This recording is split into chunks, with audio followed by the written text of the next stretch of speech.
দেখলে বৈদ্য, রাজসভায় আমাদের অপমানটা দেখলে? হ্যাঁ, সে তো দেখলাম মন্ত্রী মশাই। আমি তো বুঝতেই পারছি না যে গোপাল মহারাজকে কি মধু খাইয়েছে যে মহারাজ গোপাল ছাড়া চোখে অন্ধ। আরে আমরা যেন মহারাজের কাছে ফেল না, কিছু একটা করতেই হবে। আমার মাথাটা গরম হয়ে যাচ্ছে। গোপালের মতন রাজসভার ময়লাকে যতক্ষণ না ফেলা যাচ্ছে ততক্ষণ আমার মাথা জ্বলন্ত কয়লা হয়েই জ্বলবে। পণ্ডিত মশাইয়ের মাথায় একটা বুদ্ধি আছে মন্ত্রী মশাই। আপনি যদি সেই অনুযায়ী উঁচির কাজ করেন তাহলে বেটা গোপালের কপালে দুর্গতির সীমা থাকবে না। এই কি বুদ্ধি, কি বুদ্ধি? আপনি বরং এই ব্যাপারে পণ্ডিত মশাইয়ের সাথে একবার আলোচনা করে নিন। আমি চলি, কেমন? আমি চলি। হ্যাঁ হ্যাঁ, এসো এসো এসো এসো।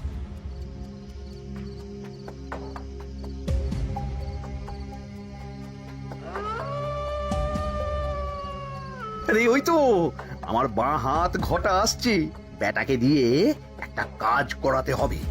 এ কি মন্ত্রী মশাই, আপনি এখানে দাঁড়িয়ে কি করছেন?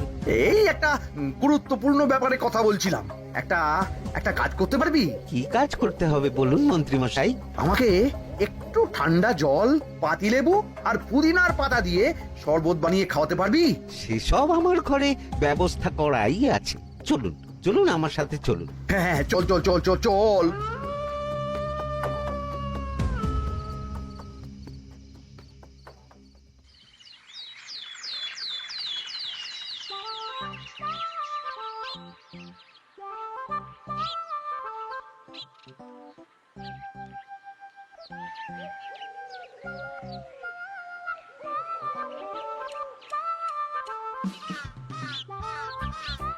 কি ব্যাপার পণ্ডিত, এত গুম মেরে আছো কেন?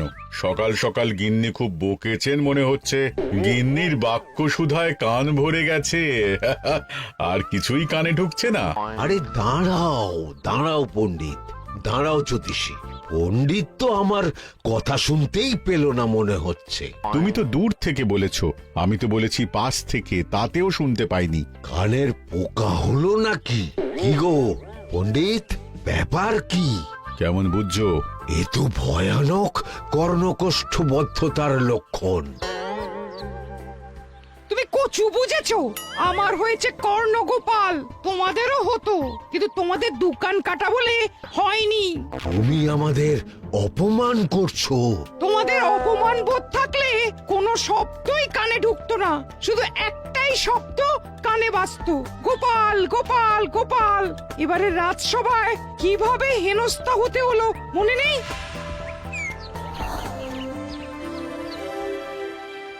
মহারাজ, একটা ভিক্ষা আছে। ভিক্ষার জন্য কৃষ্ণনগরের রাস্তাই সবচেয়ে উপযুক্ত জায়গা গোপাল, তুমি বরং সেখানেই যাও। মন্ত্রী, মন্ত্রী মশাই ঠিকই বলেছেন মহারাজ। যে যার নিজের জায়গা থেকে কথা বলে। কুকুর বলে ভৌ ভৌ, বেড়াল বলে মিউ মিউ, কাক বলে কা কা। মন্ত্রীর ভিক্ষার জায়গা কৃষ্ণনগরের রাস্তা, আর গোপালের ভিক্ষার জায়গা মহারাজ কৃষ্ণচন্দ্রের দুয়ার। বলো কি ভিক্ষা? বাড়িতে পুজো আছে মহারাজ, খরচা অনেক, কিছু ঋণ আবশ্যক। যদি 100 মোহর। ঋণ তোমাকে আমি দিতে পারবো না গোপাল। পুজো উপলক্ষে তোমাকে আমি 100 মোহর দিলাম। মহারাজ, আমিও ঠিক এই কথাটাই বলতে যাচ্ছিলাম। আমরাও তাহলে বাড়িতে পুজো করব। পুজোর জন্য আমাদের অনেক খরচ, তাই যদি... অবশ্যই অবশ্যই, কত ঋণের প্রয়োজন খাজাঞ্চির কাছ থেকে নিয়ে নিও, সুদটা আমি মাফ করে দিলাম। মহারাজ, গোপালকে দান আর আমাদের ঋণ? হ্যাঁ, কারণ তোমরা নিজেরা খাবে, কিন্তু গোপাল অন্যদের খাওয়াবে। গোপালের মতো মানুষের সঙ্গে থাকাই হলো রাজধর্ম। কিন্তু তাছাড়াও তোমরা হলে 80 যাই বেতন পাই দলের লোক। গত 1 বছরে তোমার কোন মন্ত্রণা দেশের কাজে এসেছে? পণ্ডিত কোনো নতুন তত্ত্ব শুনিয়েছে? জ্যোতিষী কোনো অমোঘ ভবিষ্যৎবাণী করেছে? আর বৈদ্য 3 বছর ধরে আমার হাঁটুর ব্যথা সারাতে পারেনি। কিন্তু গোপাল, গোপালের ভাঁড়ে হাস্যরসের কখনো অভাব হয়নি। মনে আছে? আছে। কিন্তু করার তো কিছু নেই। আছে। কিছু ভেবেছো নাকি পণ্ডিত? তোমাদের মনে আছে মহারাজ মোহর দেওয়ার পর গোপাল সেদিন বলেছিল, কি গোপাল, খুশি তো? মহারাজ, আপনি আমাকে এক মুঠো ধুলো দিলেও আমি খুশি। সেই ধুলো মুঠোই আমি সোনা মুঠো করে ফেলবো। মনে নেই আবার? একটু ঝেড়ে কাশো তো দেখি পণ্ডিত, কি ভেবেছো? যা হবে দেখতেই পাবে।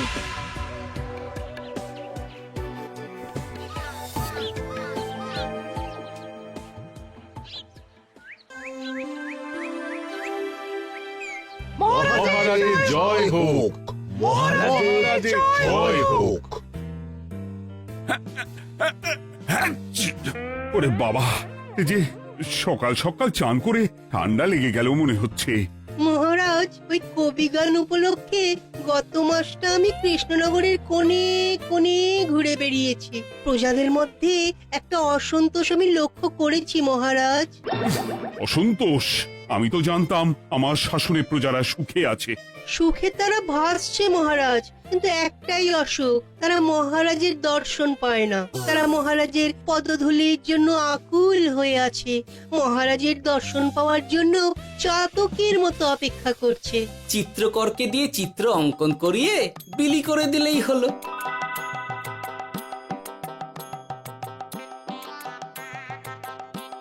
খুব ধুলো হয়েছে মহারাজ, কিন্তু এত ধুলো কালকের ঝড়ে ঢুকেছে। ঝাড়ুদার,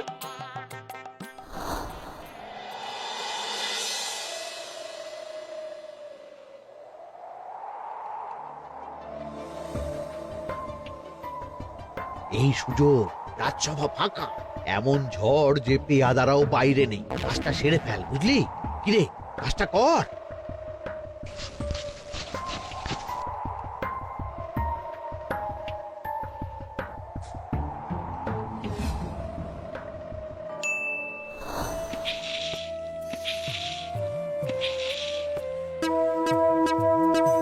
এত ধুলো! উফ, মহারাজ, কাল ঝড়টা বড় সাংঘাতিক হয়েছিল। তা বটে। আচ্ছা গোপাল, তুমি বলেছিলে মহারাজ তোমাকে এক মুঠো ধুলো দিলেও সেটা সোনা হয়ে যাবে। এখনো সেই কথাই বলছি। মন থেকে বলেছিলে না মহারাজকে তেল দেবার জন্য? তেল দেওয়ার দায়িত্বটা তো আপনি নিজের কাঁধেই নিয়ে ফেলেছেন। আমি যা বলি সত্যি বলি। আজ যদি এই 4 ঝুড়ি ধুলো মহারাজ তোমাকে উপহার দেন, তখনও একই কথা বলবে? নিশ্চয়ই। মহারাজ, গোপালকে এই 4 ঝুড়ি ধুলো দেওয়ার হুকুম হোক। কি গোপাল, আমি তোমাকে যদি এই ধুলোর ঝুড়িগুলো দিই, তা থেকে সোনা আসবে নাকি? আসবে মহারাজ, মোহরের বস্তা আসবে। যদি না আসে, আপনি বলুন। তোমাকে কৃষ্ণনগর ছেড়ে চলে যেতে হবে। রাজি? আর যদি আমি পারি, তাহলে আপনাকে এই মন্ত্রীর চাকরি ছেড়ে দিতে হবে। কি রাজি? কি মন্ত্রী, রাজি? রাজি। গোপাল? রাজি মহারাজ। আচ্ছা, আর কেউ মন্ত্রীর পক্ষে বাজি ধরেছেন নাকি? হ্যাঁ, আমি আমি আমি আমি। ও গোপাল এবার যে মরণ কুয়োতে ঝাঁপিয়েছে, সেখান থেকে আর উঠে আসতে পারবে না। ধুলো থেকে মোহরের বস্তা আসবে, এ হচ্ছে গোপালের উন্মাদ রোগের শুরু। দেমাক দেমাক, মহারাজের পিঠ চাপড়ানি পেয়ে পেয়ে গোপাল ভেবেছে যে ও সব কিছু করতে পারে। এবার শুধু সেই দিনটার অপেক্ষা, যেদিন গোপালকে উল্টো গাধায় চড়িয়ে কৃষ্ণনগর থেকে বার করে দেব। এতটা নিশ্চিন্ত হবেন না মন্ত্রীমশাই।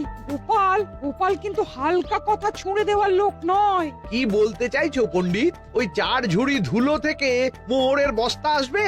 না, তা বলছি না। অন্য জায়গা থেকেও তো মোহরের বস্তা আসতে পারে। তার সঙ্গে ধুলো মিলিয়ে দিলেই কেল্লা ফতে। গোপালের নিশ্চয়ই কোনো পরিকল্পনা আছে। গোপালের সব পরিকল্পনার গোড়া মেরে রেখে দিয়েছি পণ্ডিত। ঘটা আছে গোপালের পেছনে, আর ঘটা আছে গোপালের বাড়ির পাহারা। লুকিয়ে কিচ্ছু করতে পারবে না। আরে ওই তো বটা আসছে।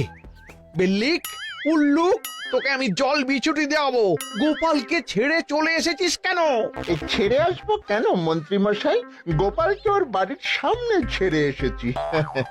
ওখানে তো ঘটা আছে। ও বড্ড ঘুরিয়েছে বেটা। কোথায় কোথায় গিয়েছিল গোপাল? 4 ঝুড়ি ধুলো নিয়ে বেটা বাড়ির উল্টো দিকে হাঁটা দিল। চললাম পিছু পিছু। যাচ্ছিল কোন দিকে? নদীর দিকে। কিন্তু গোপাল দাঁড়ালো যদুর বাড়ির সামনে। এই যদু হলো সেই লোক যে লোকজনের বাড়িঘর কেনা বেচা করে আর লোক ঠকায়। আগে রাজধানীতে থাকতো। বেটা রাজধানী থেকে এই কৃষ্ণনগরে পালিয়ে এসেছে, এখানেও লোক ঠকাচ্ছে।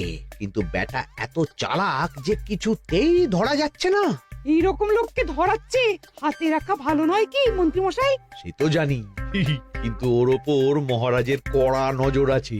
এখন ওর সঙ্গে সম্পর্ক রাখা খুব ঝুঁকি। যাই হোক, তারপর? হ্যাঁ তারপর যদু, যদু রে, গোপাল খুড়ো, আরে তুমি এখানে কি করছো? দেখতেই তো পাচ্ছিস ধুলো।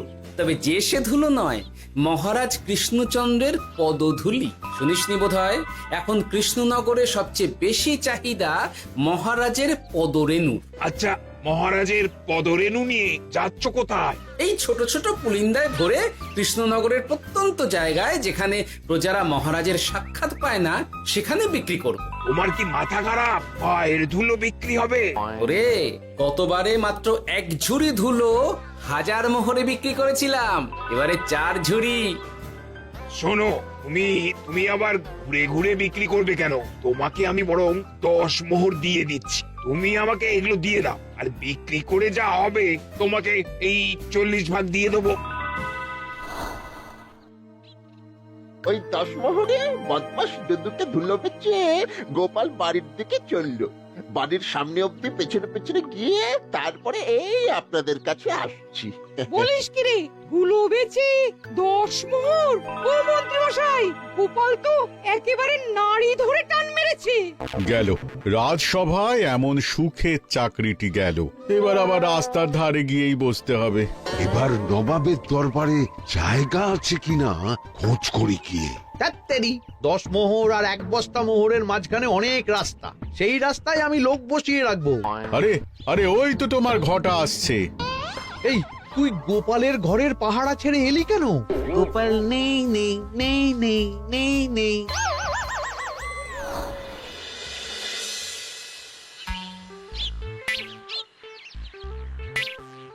আরে, ভয় পেলি নাকি? না না না না না, ভয় পাবো কেন? শোন, তোকে পেয়ে আমার খুব ভালো হলো বুঝলি। তোকে আমার একটা কাজ করতে হবে। বলো বলো। আসলে বুঝলি, আমার না গিন্নিকে নিয়ে তার বাপের বাড়ি যাওয়ার কথা ছিল, কিন্তু হঠাৎ বিশেষ কাজে আমাকে খামবাজে চলে যেতে হচ্ছে। এখন আমি গিয়ে গিন্নিকে বললে বুঝতেই পারছিস কুরুক্ষেত্র হয়ে যাবে একেবারে। তাই আমি কাউকে খুঁজছিলাম যে আমার বাইরে যাওয়ার খবরটা আমার গিন্নিকে গিয়ে দেবে। তুই পারবি বাবা ঘটা? ওরে বাবা, আরে আরে আরে, ভয় পাস না, তোকে গিয়ে মুখে কিছু বলতে হবে না। এই নে, এই চিঠিটা আমার বউকে দিবি।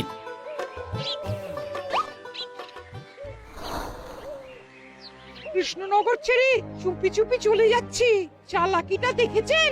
ওসব চালাকি আমি তুড়ি মেরে উড়িয়ে দেব। কি করবেন? চারিদিকে আমি অশ্বারোহী গুপ্তচর পাঠাচ্ছি, গোপালকে কোনো চালাকি করতে দেব না।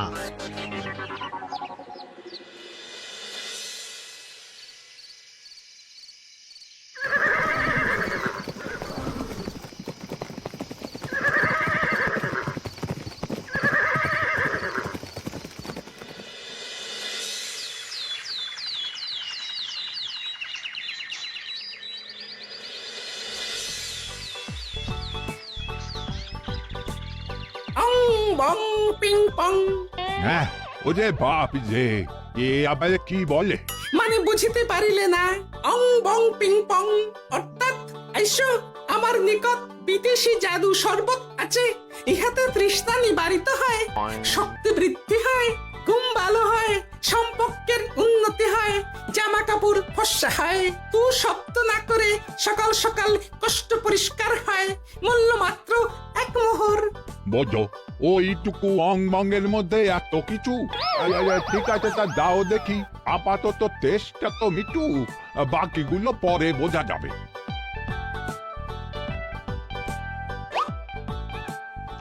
আহ বড় ভালো খেতে তো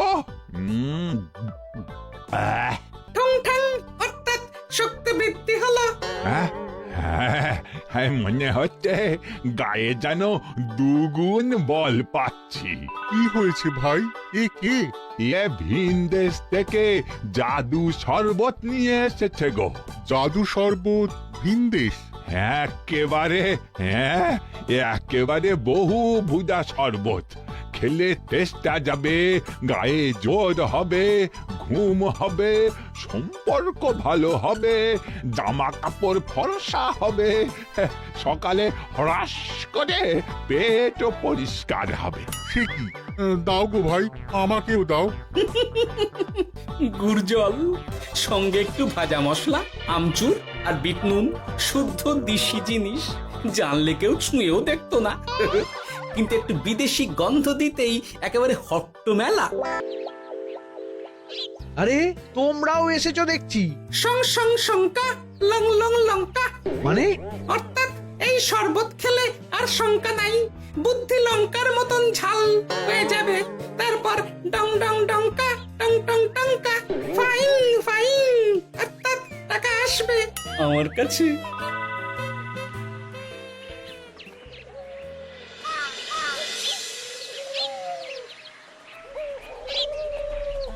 ঝপ ঝপ ছপাং ভট ভট ফটাং, অর্থাৎ উহাকে দৌড়িয়েছো কেন? বেটা জোচ্চোর অনেককে ঠকিয়েছে। অনেক দিন থেকে তককে তককে ছিলাম। এবার এই ধুলো নিয়ে মহারাজের পায়ের ধুলো বলে বিক্রি করছিল। একটা বেনামি চিঠিতে খবর পেয়ে বেটাকে ধরেছি। ব্যাং ব্যাং বিগ ব্যাং, অর্থাৎ বাহ বাহ বাহ বাহ। বেনামি চিঠিটা আমি দিয়েছিলাম বাবু। বাবা যদু, তুমি সেই রাজধানী থেকে কৃষ্ণনগর অবধি মানুষকে অনেক খোল খাইয়েছো। তুমি এতদিন ঘুঘু দেখে এসেছিলে বাবা, এবার গোপাল নামক ফাঁকটা দেখলে। কতবার বলবো এইসব ধুলো আমি গোপালের কাছ থেকে কিনেছি। যা বলার ওই বিচারের সময় মহারাজকে বলবি। চল চল চল চল চল।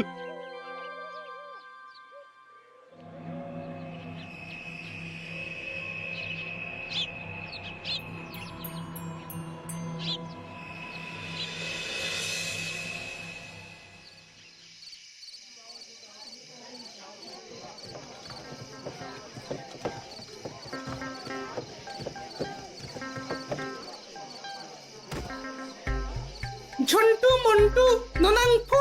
নাও ঠেলা। সাহেব বলে কি ফু দিয়ে দিতে হবে?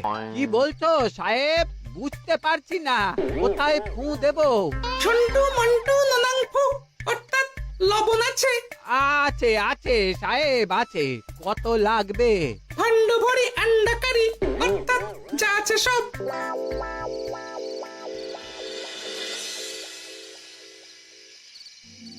ব্যাস, মোটামুটি আশেপাশে সব দোকানের নুন এখন আমার জিম্মায়। এবার আসল মজা শুরু হবে।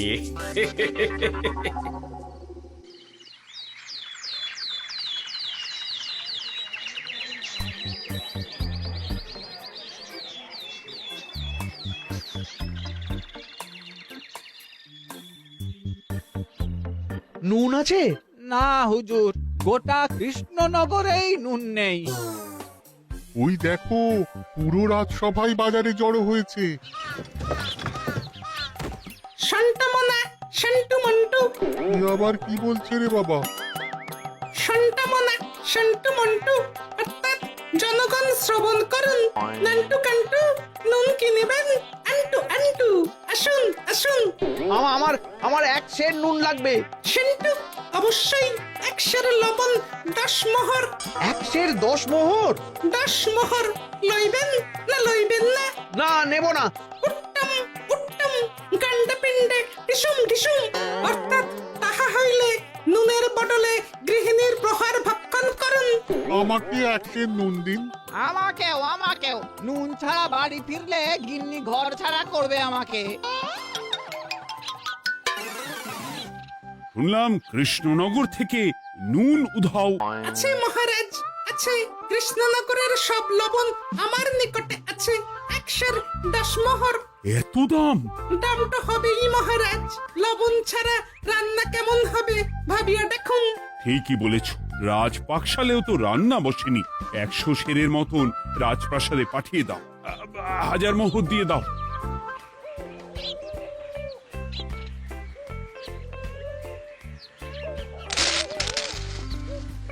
ব্যাস 1 বস্তা মোহর হয়ে গেছে। গোপাল, হ্যাঁ মহারাজ, গোপাল যে 4 ঝুড়ি ধুলো থেকে 1 বস্তা মোহর রোজগার করেছে। ইয়া বাত! চলো রাজসভায়, পুরো গল্পটা শুনতে হবে। সকলেই এসো তাহলে রাজসভায়। কিন্তু মহারাজ, যারা বাজি হারলো তাদের তো চাকরি গেছে, তো তারা রাজসভায় যাবে কি করে? ঠিক ঠিক ঠিক বলেছ। আর যারা বাজি হারলো তারা বাদ, বাকিরা চলো। এই সেরেছে, গোপাল তো আবার বাজি মেরে দিল। ও মহারাজ, আমাদের দেখুন। ও মহারাজ, আমাদের দেখুন। ও মহারাজ।